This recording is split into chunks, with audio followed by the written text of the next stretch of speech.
Alors ce match, le numéro 2, on se retrouve quelques jours après le premier match à Saint-Etienne. On va débriefer cette rencontre qui a été au final assez compliquée pour l'Olympique de Marseille. En termes de résultats, on revient sur les 45 premières minutes. Au niveau du jeu, l'OM a fait une grosse différence. Comme l'a dit Jorge Sampaoli après le match, on aurait pu pratiquement se qualifier à la mi-temps de ce match-là. Le score était de 2-0 après le but de Gerson, bien mis sur orbite par Dimitri Payet. Et le chef-d'œuvre de la soirée, le chef-d'œuvre peut-être de l'année. Il y a pas mal de gens qui pensent avoir vu ce soir leur plus beau but de toute l'histoire de leur match au Vélodrome. Dimitri Payet sur ce corner frappé en retrait à l'entrée du temps additionnel et une reprise comme elle vient, pleine lucarne du numéro 10 réunionnais de l'Olympique de Marseille. C'était vraiment le pic de cette soirée. On va revenir un petit peu plutôt sur les événements qui ont émaillé cet avant-match depuis hier soir. Les supporters de Salonique sont arrivés.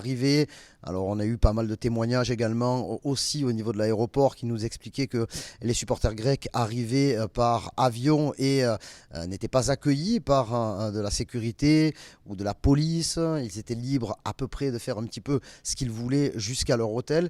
Hier déjà, ça avait déjà pas mal chauffé hier soir dans les rues de Marseille. Des affrontements ont éclaté à plusieurs reprises dans la soirée, dans la nuit. Même les forces de police ont dû intervenir à de nombreuses reprises. Aujourd'hui, ça a toujours été une journée compliquée avec ces supporters qui ont défilé à plusieurs reprises aussi dans les rues de Marseille. On les a retrouvés proches de l'Ombrière au niveau du Vieux-Port, près de la Joliette. Et au final, bon, on s'est dit tant bien que mal, quelques incidents, quelques lacrymos, quelques interventions de la part des CRS devant le Vélodrome et tout le monde a pu rentrer tranquillement dans le stade. Mais bon, l'avant-match a été très très chaud, très très chaud. On a revu des images qu'on ne voulait pas voir, des images qu'on avait connues le 30 septembre dernier à l'occasion du match OM Galatasaray. Il y a eu des projectiles qui ont été envoyés du parquage des supporters grecs du PAOK qui étaient quasiment 3000 en direction du virage nord des Fanatics et d'autres. Il y a eu pas mal de fumigènes également qui ont été lancés par les Grecs mais qui ont été échangés aussi avec les supporters de Marseille. On a attendu longtemps l'intervention des CRS à ce niveau-là parce que les stadiers semblaient tout simplement être dépassés dans l'avant-match et on a eu peur tout simplement que le match ne débute pas à l'heure prévue, voire plus si affinité.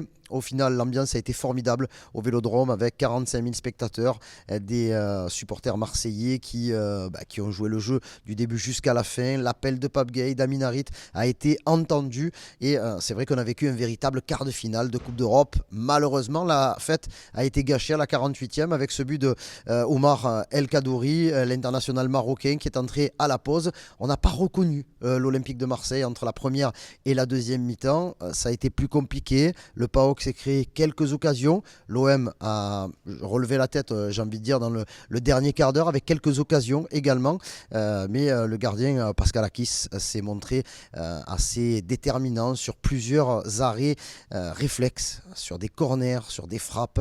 Il s'est montré souverain dans sa surface de réparation. Et au final, c'est un score quand même qui...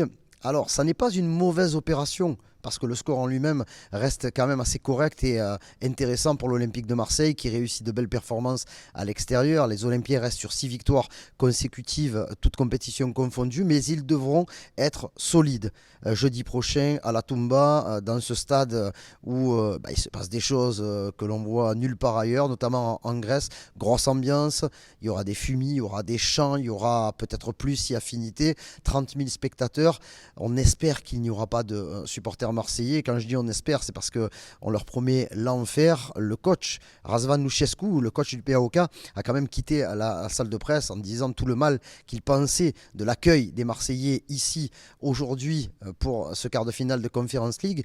Et j'ai envie de dire, il a rajouté une petite boutade. J'espère que leurs supporters ne se déplaceront pas la semaine prochaine. Donc voilà, j'ai envie de dire pour la paix, pour ne pas avoir de risque de problème, peut-être qu'il vaudrait mieux que les Marseillais ne se déplacent pas. Mais bon, c'est pas à moi d'en décider. On va voir un petit peu ce qui va se passer aussi par rapport à une équipe amoindrie de l'Olympique de Marseille. Il y a quand même 3 absents notables qui seront absents donc pour ce déplacement à Salonique la semaine prochaine. Gerson qui a été expulsé, qui était quand même sous le coup d'une suspension avec un carton jaune. Bouba Camara, ça aussi c'est un gros problème. Et Bamba Dieng qui a pris un carton jaune un petit peu stupide dans le temps additionnel de cette rencontre. Si on rajoute la possible blessure de Cédric Bakambu qui boitait bas au moment de quitter le Vélodrome. Ça fait quand même beaucoup pour un seul match. Mais bon, c'est la magie de la Coupe d'Europe, j'ai envie de vous dire.